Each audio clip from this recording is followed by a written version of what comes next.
فينو رسميا جاب العيد في الاف ان سي اس بعد ما سوى اشياء خبيثه كثير عشان يمنع فيرجو من التاهل. المكسيكي وصل الجراند فاينل، ما يبغى فلوس ولا شيء، بس يبغى راس فينو.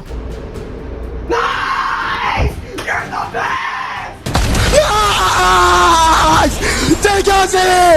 Bande de bouffons, essaie de nous griffe! 5 mecs t'as appelé! 5 mecs! But I'm not playing to Dugan and Grands anymore. I'm playing to full grief them. They're Oh my god! Nikoff, bro, the M8 salary covers this Grands, bro. It's all good. يو اتهامات من كندكس لسيلفا ومشاري بانهم لعبوا في حسابات ناس ثانيين في الهيتات. وش قصة الباند اللي جاء لهذه الحسابات؟ والدور الروسي هولي ولوشا راح ينزلوا على ياسين وهيرو على فرصة الفوز بالاف ان سي اس او على الاقل التأهل لبلجيكا من الميدل ايست. فوضى كانت في الاف ان سي اس، مثلا واحد كان بيلعب الهيتات من الايباد او من الجوال.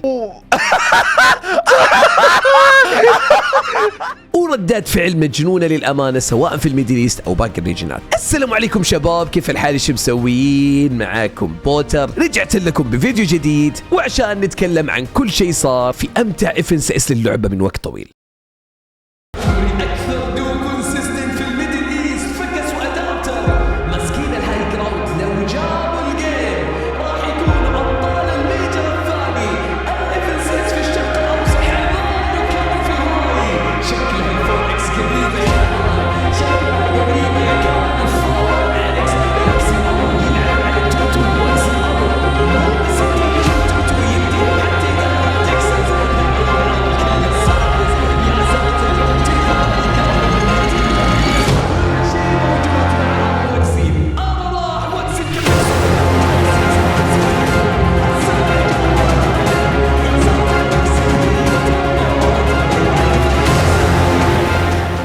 اوكي شباب، قبل ما نروح على اول موضوع عندنا في هذا الفيديو، حاب اذكر بانه اليوم الساعة 6 بتوقيت السعودية راح يكون لايف على قناتي في كيك وقناتي في التيك توك يتابع الجراند فاينل والنهائي الكبير للميجر الثاني. الميدل ايست واوروبا راح يكونوا الساعة 6، امريكا راح تكون الساعة 12، والحماس جدا كبير نشوف مين ابطال الريجنات، ومن الناحية الثانية نشوف مين ال 26 دو واللي راح يتأهلوا لكأس العالم في بلجيكا. 9 دوات في اوروبا، 6 دوات في امريكا، 3 في البرازيل، ودوين من باقي الريجنات راح يتأهلوا اليوم وبكرة الأحد ويحجزوا مكانهم في الجلوبال. اعطونا فولو في الكيك واعطونا فولو في التيك توك، ولا تتأخر عن بث اليوم لأنه حرفيا راح يكون تاريخي. هذا كود الستور ناقص حرف واحد بس، وخلينا نخش على الفيديو. اوكي شباب، اتكلمنا في الفيديو اللي راح عن فينو وايجريس وعن الفوضى والقرارات الغلط الكثير اللي اخذوها ضد اقوى دو في الريجن، وناس كثير يقولوا اقوى دو في العالم واقوى دو مر على تاريخ فورتنايت، بيتر بوتوبويو. بيتر بوتوبويو حرفيا ما حشموا فينو وايجريس، دعسوهم دعس للامانه واعطوهم 18-6، وكلنا كنا متحمسين نشوف ايش راح يصير في الهيتات او ايش راح يصير في الجراند فاينل. لكن فينو، وللامانه اقول هذه مو عوايته ابدا وما كان يسويها في اوروبا، هرب وطلع من اللاند. طيب في ناس يقولوا يا بوتر هذا قرار صح لانه بيتر بوي ضامنين بلجيكا، غير عن كذا نسبه انك تفوز الكونتيست ضد هذا الدو تقريبا تصير مستحيله، خصوصا مع وجود بويو افضل لاعب في سبون في العالم. لكن اللي اقوله هو بكل اختصار، اذا فينو كان بيطلع من اللاند فليش من الاساس راح سوى كل بيتر بويو؟ الريبيتيشن او السمعه شيء مره مهم في فورتنايت، فاذا لعبت على لاند الافضل تصمل عليه او باقي الماب وباقي الدوات ما راح تحترمك ولا تعطيك وجه، وراح دائما يسوي لك كون، وهذا اللي صار مع فينو. طيب بوتر ايش اللي صار بالضبط؟ لعبنا الهيتات، فينو فعلا ما نزل مع بيتر وبويو وتاهلوا الدوين الاثنين للجراند فاينل. طيب خلينا نروح لفيرجو شاد. فيرجو شاد يعتبروا من اقوى الدوات في الريجن، شفنا فيرجو ايش سوى مرات كثيره قدام بيتر وبويو يوم كان بفايتهم سولو. بيتر كان بيتكلم في مرات كثيره بانه اذا السنه الجايه كانت تريو فراح يختار المكسيكي فيرجو عشان يكون الثالث معه هو بويو. Trio started now. Who would you play with as a third?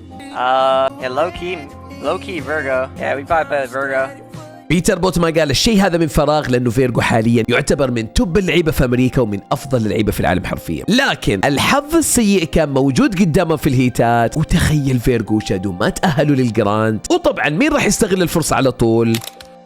فينو اول ما شاف هذا الدوم تاهلوا الجراند على طول نزل تغريده على تويتر يسوي كليم لهذا اللاند في الجراند فاينل. الشيء اللي ضحك مدير عام الانبطاح في امريكا كندا نزل قبل فينو انه راح يروح ذا لاند، لانه كندا ترى اول كان ينزل كونتست مع فيرجو شادو، لكن كندا اول ما شاف فينو ايجس نازلين معاه مسح التغريده على طول، وراح نرجع لكندا بعد شوي لانه رقمه القياسي راح للاسف. طيب راح تقول لي بوتر ترى اللعبه بتسريا وفينو يقدر ينزل اي مكان، وراح اقول لك كلامك صحيح وما عليه اي مشاكل ولا خباثه، لكن هذا الكلام اقوله لو وقف الموضوع على هنا، لانه اذا تحسب الموضوع راح يوقف هنا فانت غلطان. فينو يبغى يضمن هذا اللاند انكون في الجراند فاينل، فايش راح يسوي بكل بساطه؟ تخيل هو وايجس راح يحاولوا يمنعوا فيرجو وشادو يتاهلوا من اللاست شانس، فضحهم فيرجو بعدين يوم نشر غسيلهم وكل الرسائل اللي كانوا يرسلوها. تخيل لكل دو ينزل هذاك اللاند يقولوا لهم راح نعطيكم كوتشنج، مو بس كذا راح ندفع لكم فلوس بس لا تخلوا فيرجو يتاهل. فيرجو كان مره يلعب كرياتيف مع كليكس وهيجز، قال لهم ترى فينو ناوي يقرفنا في اللاست شانس. هيجز بيقول له ترى هذه مايند جيمز بس يبي يخش في راسكم ويلعب في النفسيه، لكن فيرجو قال عندي ادله بانه قاعد يدفع فلوس لهذه الاتيام.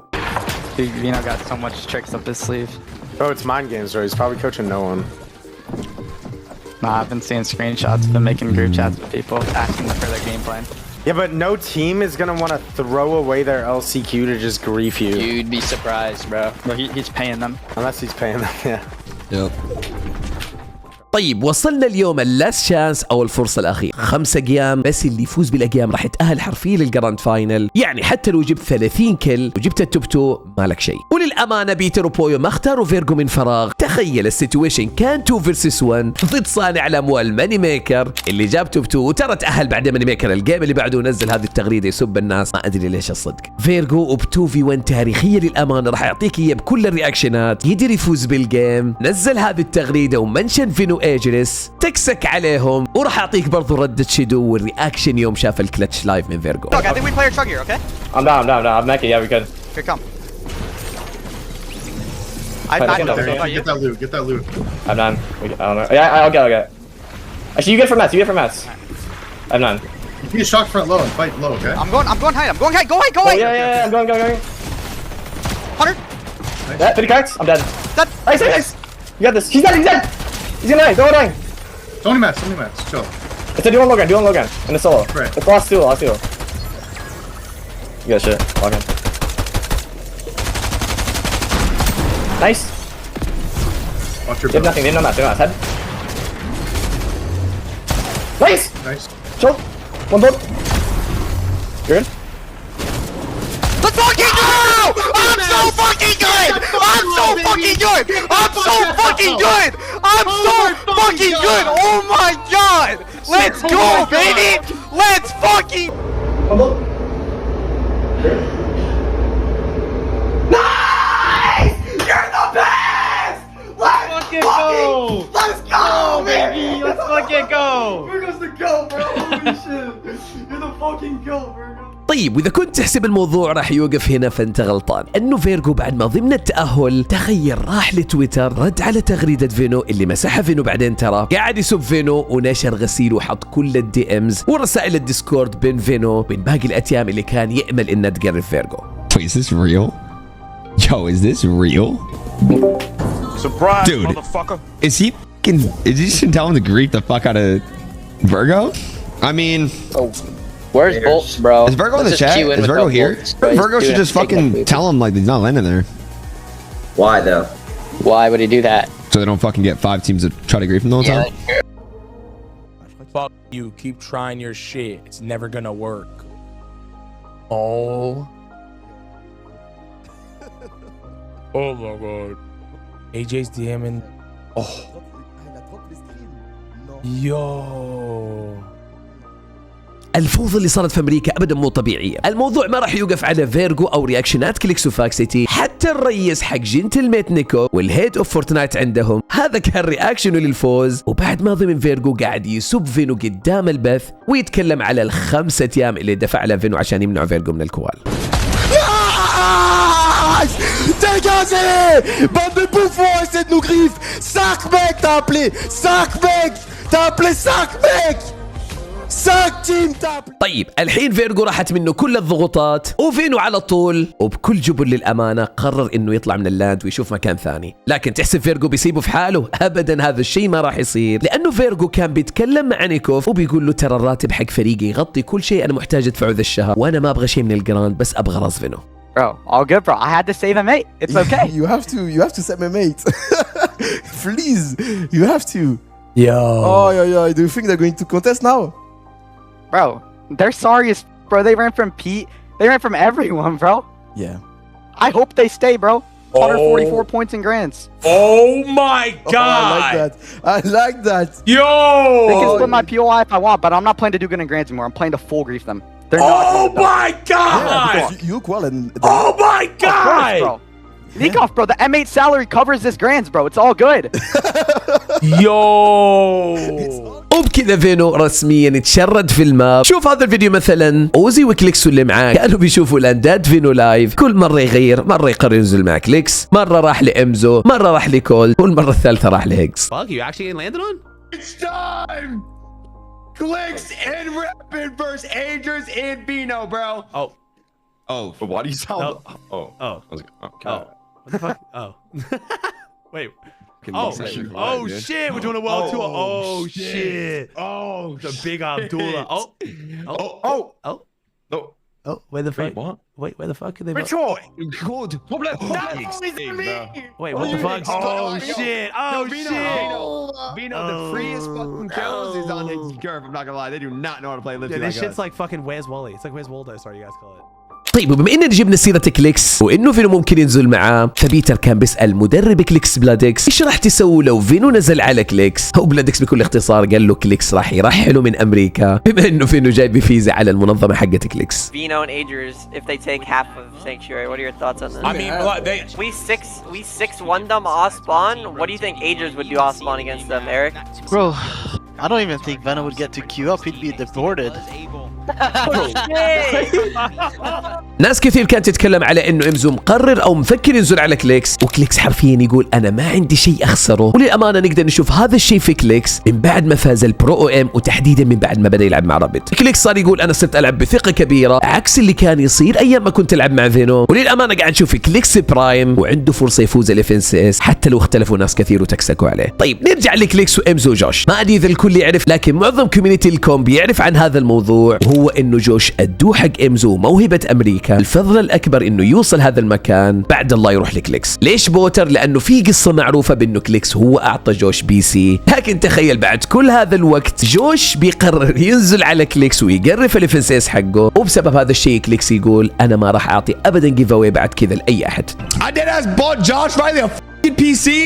He becomes a pro and now he's landing on us. What the fuck? Bro! What the I'm done giving away PCs. I'm not giving away PCs. Today's the day I'm not giving another fucking PC away. Fuck Smith. I'm done, bro. I bought Josh Riley a PC. Now he's griefing my grand finals, bro. I'm standing on it, dude. كليكس بيكمل في كلامه ويقول وبيتارجت امزو، بيقول انا غني وما تفرق معي الفلوس، عندي البيت، السياره، البنت اللي ابغاها، لكن انت يا امزو لو نزلت معي وقرفنا بعض ما راح تطلع الا $2000 بس في الشهر. اوكي شباب، قبل ما نروح على ثاني موضوع عندنا في هذا الفيديو واللي هو الميدل ايست والفوضى اللي صايره هناك، خليني اعطيك هذا الكلتش للاعب اسمه ريان، عمره تخيل 14 سنه بس، موجود عندنا في الميدل ايست. ما اضمن تعال في ناس مش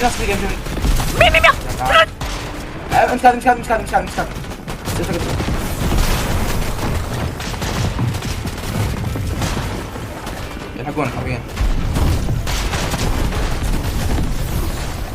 في عندي الجلقي ما اخذوه ترى، غير عند كارد اللي رميته لك. في مات عنده بعد. فين؟ 18 هذه اكثر ولا ذيك؟ هذا توقع 200. تاني فيه ولا لازم تاني فيه ولا تاني خلي ينزل جاي يجي حرفيا. هذا شوف 70 هي تاني قاعد ما تعطيني داخله. عندي شيء كان مره خايف. الزمك لك انت ضمت عندك لوت هنا فل. ذكر لما كان ذا اللوت يعني وارنينج. عاش ما كبير. روح عاش روح اللوت تمام.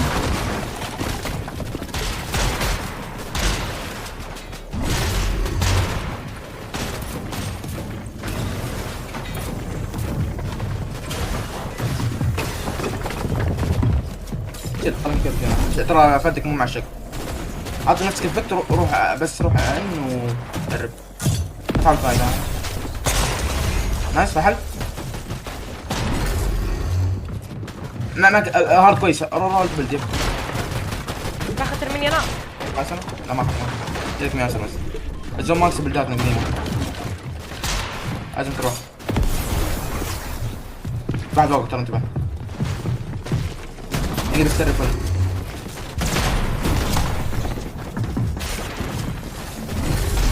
حلوة. شيء بس. خلاص كفت وما خلص. هذا سولو. 7 سولوات كثير اتوقع حتى الهاي نظر هاي. يقتل تشهر. حرفيا بس في دوين في اللو لا يب. الكل قاعد يتنك بيسوونها كبريت ترى في تونك شنو تنك. بخطون دولون مبسين. يب. حاول صام لهم يطلعون اطلع الهاي في تيم طلع الهاي. نزل حلو. اسمع زوم ممكن نباطل. يمسكت. بس خليك هنا بس عندي سكنس. بعرف. نايس. ما خدت شيء زي طلعت جبل. تبدري؟ ما يتسلق.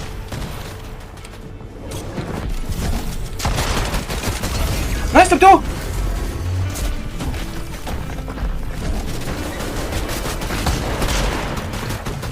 ومن كلتش ريان خلينا نروح لبي ام بي ورياكشن البطل الصدق يوم فاز بجيم هيتات في الميدل ايست. لازم نشكب بشكل من الزون ها 100 50 رايت كل مان جاي كل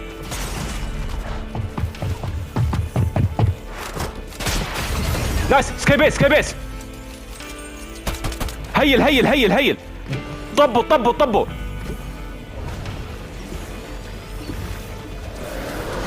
بشكو 150 والنات 100 ديد جو ليتس فاكينج جو ايه ابشر بي ايه يا شيخ. اوكي بوتر، ايش اللي صاير بالضبط في الميدل ايست؟ اتهامات الزعيم لسيلفا ومشاري والكلام الكثير عن الدور روسي هولي، وهل فعلا حينزل على ياسين وهيرو ويقرفوا بعض في الاف اس اس اليوم؟ قبل ما اخش على هذا الموضوع حاب اذكر بانه بث اليوم الساعه 6 بتوقيت السعوديه، وما ودك تضيع اعظم جراند حيمر على اللعبه من كميه الاكشن والمشاكل اللي صايره في كل الريجينات، الفلوس اللي محطوطه على هذه البطوله واللي توصل $1.5 مليون، مو بس كذا الكوال والتاهل للجلوبال في بلجيكا. كنا بنتابع الهيتات بشكل طبيعي، كندكس كان بيلعب مع سلطان وبينزل معاه واي اكس اي فنلاند. طيب الزعيم للامانه كان قريب انه يكلتش 2v1 فايت وفي سبون، لكن بعدها واي اكس اي ودوه حقه فازوا الفايت، وتفاجأنا بعدها كندكس بيجي عندنا البث ويكتب في الشات انه اللي بيلعب في الحساب ما هو واي اكس اي او ويكسا، واللي بيلعبوا في الحساب هم سيلفا ومشاري. الزعيم لنت. طيب هنا واي اكس اي ما عنده سلاح، بدون سلاح. وات؟ بيخش عليه بالاكس. اوكي ما عنده سلاح، شال الشيست. طيب هنا ودع سلطان، الزعيم راح على الهاوس لقي دبل بيستول. اوكي كراكت الاول، كراكت الثاني، هذا قريب يموت. حميد والله كانت 2v1 يا عيال، والله كانت 2v1. طيب طبعا على واي اكس ايه ال2v1 كانت قريبه واقرب مما تتصور شات ديم والله.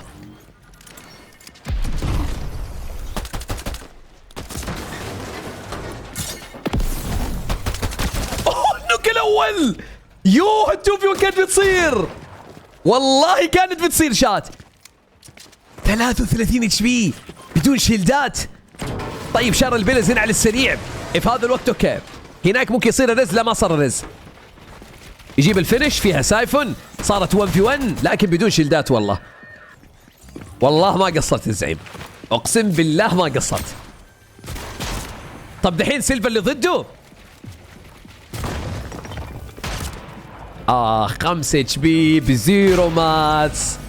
ودع طيب ايش اللي صار بالضبط بوتر؟ في حالة ما كنت تعرف، الزعيم ونفس قصة فينو فيرجو اذا تأهل من الهيتات فراح يلعب مع سيلفا ومشاري كون وينزل معهم في الجراند فاينل. ناس كثير اتفقت مع الزعيم، في جزء بيقول لا هذا الشيء خطأ، لكن الشيء اللي صار وتخيل في نص ايام النص نهائي ويكسا او واي اكس اي جاله باند وين اكتف وما كمل ايام السيمي فاينل، او خلينا نقول جاله ان اكتف، والزعيم كمل في طريقه. تخيل كلتش الكوال من الجيم الاخير ويثبت مكانه في الجراند فاينل وراح ينزل مع سيلفا ومشاري في واحد من احلى فايتات الجراند اليوم. والكل واحد قاعد يسوي سبام الحين. عودة الزعيم في الجيم الخامس. كول فيها كلتش، شكله كلتش كول والله. لوشا وين؟ اوكي لوشا يلعب الهيلوف. تراك متأهل يا مسلم. لا دقيقة، لاعبين 15 كفي تمزح المشين. اوه على اخر لحظة زعيم. لوشا طيب الزعيم ولا لوشا؟ ليش يا اسمك لا تطول؟ اوكي عنده سكنس لكنه عند المشين. يا عمر يا كندكس، لا توب ولا فاز؟ لوشا فاز الجيم.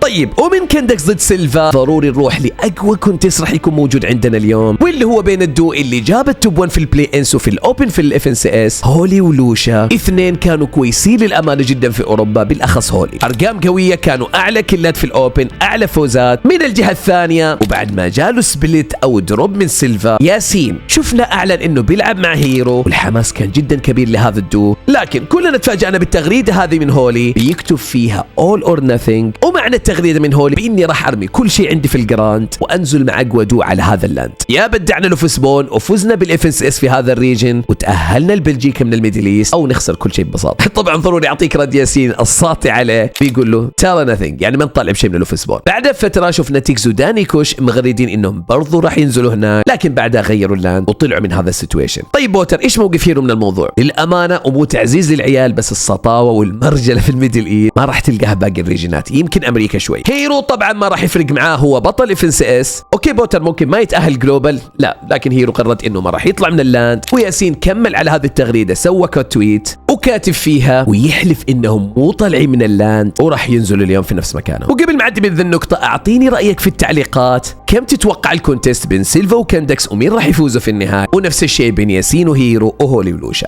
طيب قبل ما نروح لسافيج ملك السيناريوهات الصعبه والريمونتادا، خليني اعطيك الفوضى اللي صارت في اوروبا تحديدا في السيمي فاينل او حتى في الهيتات. بعد ما شفنا سكاي بيس كانوا موجودين في الميدل ايست وكانوا قريبين من التاهل، جابوا توب 2 ورا بي ام بي. نفس الشيء اوليفر اوجي تاهل من امريكا، برضو كان في سكاي بيس قريبين من الكوال وجابوا توب 2. المره هذه وبعد ما خلصنا من السكاي بيس، تخيل شفنا واحد يلعب في اصعب ريجن وفي اقوى الهيتات من ايباد او جوال، مو بس كذا حرفيا كان يلعب النص نهائي وهو خارج برا. Fast gerade nicht. Guck mal, guck mal. Pass auf, pass auf. Er zeigt dir. Warte mal.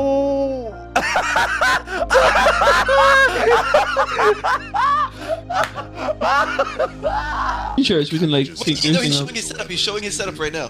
screen share. Let me show you something.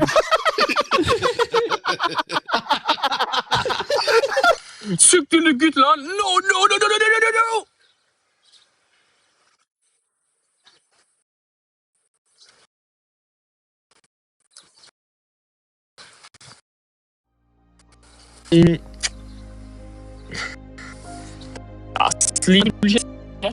Nächste Runde kann nur besser werden.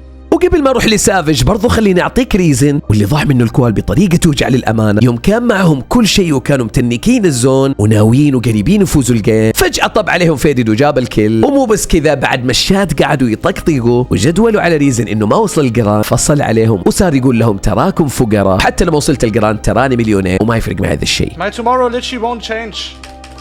I'll wake up tomorrow and be a multi-millionaire at the age of 20. You guys are all poor and sad, bro, in that. طيب سافيج وترولي ايش اللي صار معهم في الهيتات وسيناريوهات سافيج المجنونه والبيرفكت سكريب للمره المليون في اللاست شانس. يعني ما في تفسير الا انه هذا اللاعب واللي محبوب من كثير للامانه في كل الريجنات ما يعرف يتاهل ودائما يدور لهذه السيناريوهات الصعبه. طيب سافيج وترولي للامانه كان مستواهم كويس وكلنا تفاجأنا يوم سافيج وعكس العاده ما طاح في اصعب مجموعه واصعب هيت، لانه سافيج دائما وعلى مدار كل السنين يا يكون عنده كونتست في الجراندات او يطيح في مجموعات صعبه ويكون التاهل عليه صعب. سافيج نتيجة الهيت حقه كان متوازن شويتين، لكن للأسف لا هو وترولي لعبوا كويس هذاك اليوم، ومرة ثانية راح يتعب الكوميونتي حقه وطاحوا للفرصة الأخيرة واللاست شانس. طيب الكل كان يقول الكوال المرة هذه راح يكون صعب، ليش؟ اللاست شانس فيها أسماء ثقيلة موجودة، مو بس كذا، تخيل إنك لازم تلعب 5 جيام، ما يفرق النقاط اللي تجيبها وحتى الكلات، لازم تفوز على الأقل بجيم واحد. طيب عندك 5 فرص، زيد عليها شيء ثاني راح يصعب المهمة على سافيج، وهو إنه عنده كونتست وواحد بينزل معه. طيب بوتر مين هذا الدو؟ يمكن انهم راندوم او اي شيء، لا ابشرك الدو اللي كان ينزل مع سافيج هو الجود تيسن ومع ميرستش. الدو اللي فازوا بالافنسس قبل كذا كانوا جاهزين، لكن سافيج كان طابخ ومجهز لهم شيء في الاوف سبوت. شفنا دومينيت سواه سافيج على ميرستش وتيسن، مو بس كذا ضيع جيم واحد بس الاوف سبوت. الجيم الاول هذا اللي صار في الفايت. اوكي ما عنده مسك، خش عليه 70، خش عليه جول فول بوكس يا مسلم، جاب الكل. Nice! Box! Box! Box! Come down. Yes! There's a couple of these it's many minutes. You're match or no? الجيم الثاني فاز تيسن، وتخيل المرة الوحيدة اللي طلع فيها تيسن من سافيج جاب توب 2، يعني كان قريب للأمانة جدا من الكواد. طيب جينا الجيم الثالث، وأتوقع كان أحلى فايت في سبون، وأباك تركز لي على الموفمنت من سافيج يوم كان عنده 1 بيلد بس، وكليكس وقتها كان بنصرع. يا ترولي كنا نقول أنت كويس في سبون وتبقعها في الاند جيم، أنا ما بحط عليه الجيم اللي راح ما شفت. طيب دائما سافيج قاعد ياخذ السايد الأقوى والله صدق. نايس 20 صح نايس 27 هذا كراك. روح ترولي جيب الكل على ذا ولا لا؟ طلع ما تسافج. نايس وات تكفى ترولي جاب الدو كيلز. Shockwave on him! Shockwave! They're both cracked. Higgs? You have 2 builds, you have a build. Oh my god, oh my god, okay. كان عنده بيلد واحد. طيب راح تقول لي بوتر متى سافيج وصل لهذه الدرجه من القوه في الاوف سبون؟ وخليني اعطيك هذا الكليب. سافيج كان بيتكلم في البث حقه وبيقول كانوا بيتدربوا قبل اللاست شانس والفرصه الاخيره على فايتات الاوف سبون لحد الساعه 6 الفجر. كانوا بيلعبوا ضد فيلو الدو حقه القديم وزاينوكس، وسووا تقريبا اكثر من 100 فايت اوف سبون. هذا الشيء جاب ثماره في الجيم الرابع. سافيج فاز الاوف سبون، مو بس كذا دبل تيسن وميرسش يوم ترول انسلح، وفازوا في النهايه بالجيم وبشكل رسمي. الجوت موجود في الجراند فاينل. خليني اعطيك الفوز على السريع مع رياكشنات البثوث. يعني والله انا متفائل، والله ما امزح، انه فيني شعور مره كويس. بالله لا حد يحرق عياله. 44 ممنوعون من غسل الثياب تطلع ريتيك. هذه هي يا عيال. اذا ما فازوا الجيم معليش ما بيكولوا، لو ما فازوا ذا الجيم ما بيكولوا جراند. فوز الجيم ذا وخلاص. معاكم في سمون بيكسروا. سوي كونكت هناك، سوي كونكت ولا لا؟ انا خايف من هذول اللي يطلعوا. Above him. نايس. Yeah. لا. I need to play storm for a sec. I'm gonna shock up from storm. لازم يفايت. One minute in storm. He fucked it. ادعسه. خلوش فيه. طب عليه. سيكنس. You killed one. ترولي جاب واحد. I'm gonna come down to you. والله ترولي. ريزن. ترولي شال الدو حق ريزن. يلا برا. هذا طلع ريزن السمك. والله العظيم ملك السيناريوهات الصعبة. البيرفكت سكريب يا عيال. 17 واحد خلاه 1 اتش بي. 5 كيلات مع سافيج ترولي. ريزن طلع خضعوا نزلوا وجابوا الكيل عليه. 10 بنت 8. If we get a kill, you're gonna drop down for it, yeah? هي دي هذا الجيم يا عيال. زبد ما كولد الجيم خلاص، ما في جراند. ما في جراند بدون سافيج. ما نبغى الجراند بدون سافيج. في 2 في 1. Do you have any shockwaves? يا عيال بيرفكت. اوكي 2v2. The solo's playing heal early. This is so good as long as solo doesn't clutch. The solo can't clutch and we win. Oh my god! Yes! 2v1! لا فاز الجيم 2v1. شال الاول. يا عمري يا سافيج 1 2v1. برا على الجراند فاينل. Let's go! No, they win this. He's white. It's a win. Yes! Let's fucking go, baby! Oh my god! Let's go! Yes!